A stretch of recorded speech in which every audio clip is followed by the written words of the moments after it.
Welcome to Freely Speaking.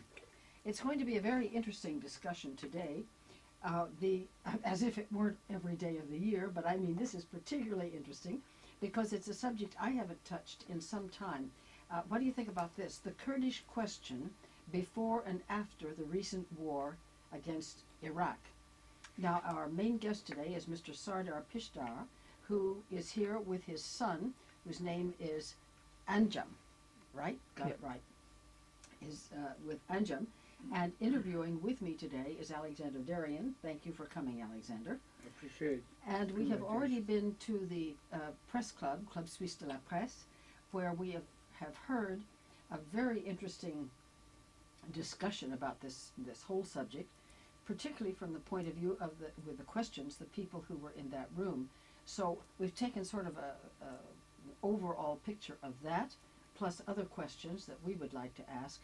And we are very pleased, Alexander and I, who is also part of the Press Association in the United Nations, as I am, we're pleased to have you with us as we become more specific, perhaps, about what's facing the world in that particular part of it.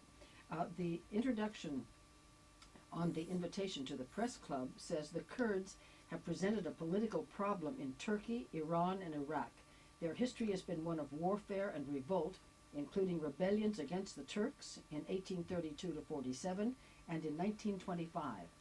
After World War I, the Treaty of Sèvres in 1920 provided for the autonomous Kurdistan, but the treaty was never ratified. The Treaty of Lausanne, 1923, which replaced the Treaty of Sèvres, made no mention of the Kurds. The Kurdish nation after the war was more fragmented than before. Short-lived army risings occurred, and since that time in countries they settled in, such as Turkey, Iran. We cannot wait anymore. We cannot. We are now, I personally very angry with the British and American to what is doing now with Iraq regarding the Kurd, because they give it up too much to the Arab. They did nothing. Up to now, they will do too much for the Arabs. They will not do too much for the Kurd. Only the Sunni Arabs. No, yeah, the Sunni Arabs. The Shiites are to be contained as much. The Shia, they have their own land.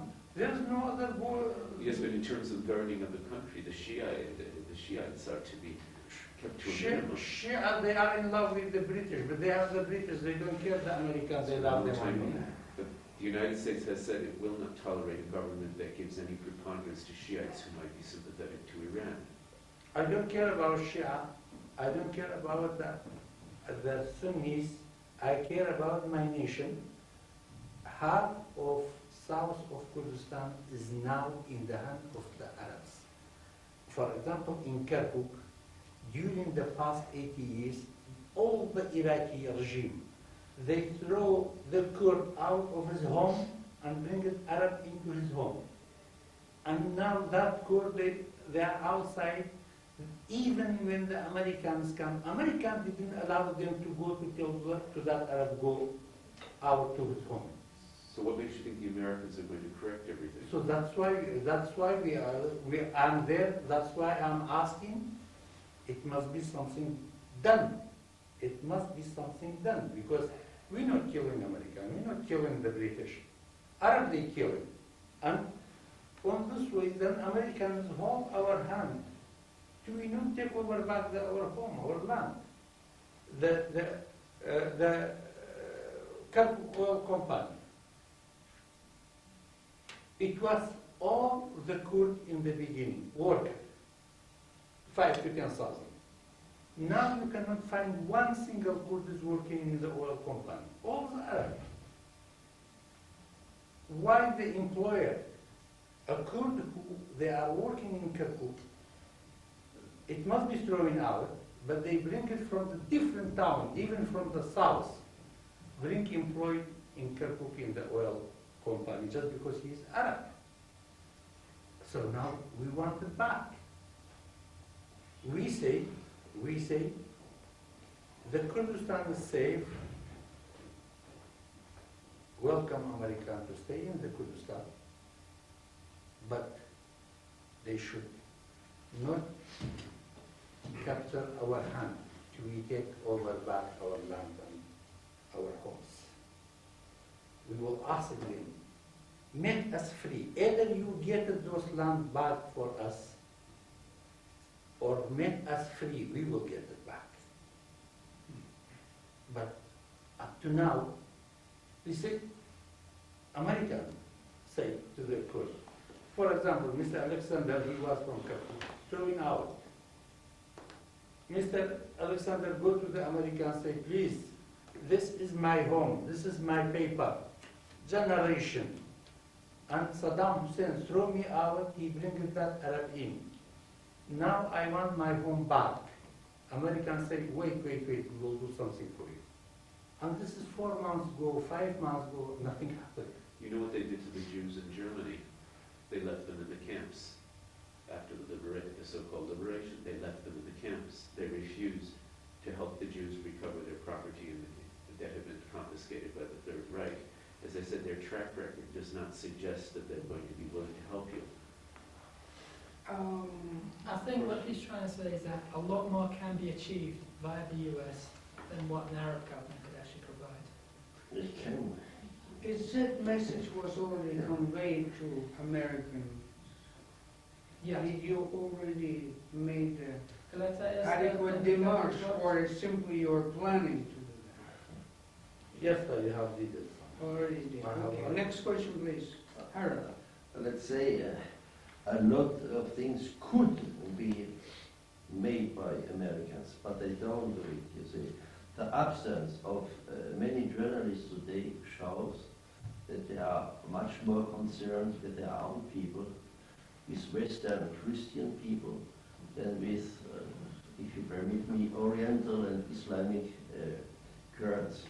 You see. Unfortunately, it's like this. And before the Iraq war, before the war against Iraq, and during the war, those press conferences here were much more attended. People were here, and they still got also some hope that something good may happen to the Kurds. But I was very pessimistic already at this couple of months ago. I really would have liked to be surprised. You see, you are very still optimistic. You are talking about perhaps to have finally, after I almost would have said 1,000 years after, to have finally one representative at the UNO for 50 million Kurds, and with all that oil behind. The Palestinian example shows you that even if they are in UN, it makes things even worse. It makes things even worse. The Kurds, up to now, they couldn't unite and agree on one writing. You see, you have this here in Arabic. Others they are writing in Latin letters. In Armenia, I don't know if they write in Armenian letters. I don't know. But anyway, you should have agreed. I would prefer perhaps in Latin letters. Everybody could read it, and anyway. Why not to translate? Why to change alphabet? No, they should have one alphabet. No, they should have one. They should preserve the languages They should and education. agree to one. But anyway, to have just, you do after 5,000 or 1,000 years of fights, of battles, they have just one representative in UNO. That is not enough. I mean, now this second war, Gulf War, should have changed it, you see, should have really brought you something. And just to dream now about a representative in UNO, and I don't know, it's not enough. I don't know. You are believing in Santa Claus, if you are still believing in... Well, we don't want to discourage our guests. I would like to know, perhaps in regard to I asked whether you made any démarche. You said yes, but did you get answered? If we can ask this question, No. that's all important. Not much. Answer. Next question, please. Well, I just maybe to build upon what he said, there are five demands. You have the economy, the Greater Kurdistan, Yes, a representation, yes, a referendum, yes, the land issue, yes, and the war crimes tribunal. yes. Now, it seems to me that all these demands are other directed. Yes. What is your own strategy? My own strategy is in the First World War, which is League of Nations by that time as well, and the Kurdistan was divided, and the paper, the file, everything in the League of Nations. Now, United Nations is a replace of the League of Nations. Then the file is during the past, since First World War, under the table. Now I want the United Nations bring up the file and put it on the table again. Then relook at it through the forward. You know that from the past 18 years, 80 years up to now, there's so many things forward: human rights, or law, or the economic, so many things. So through the today's, by the law of today, by the law of the humanity,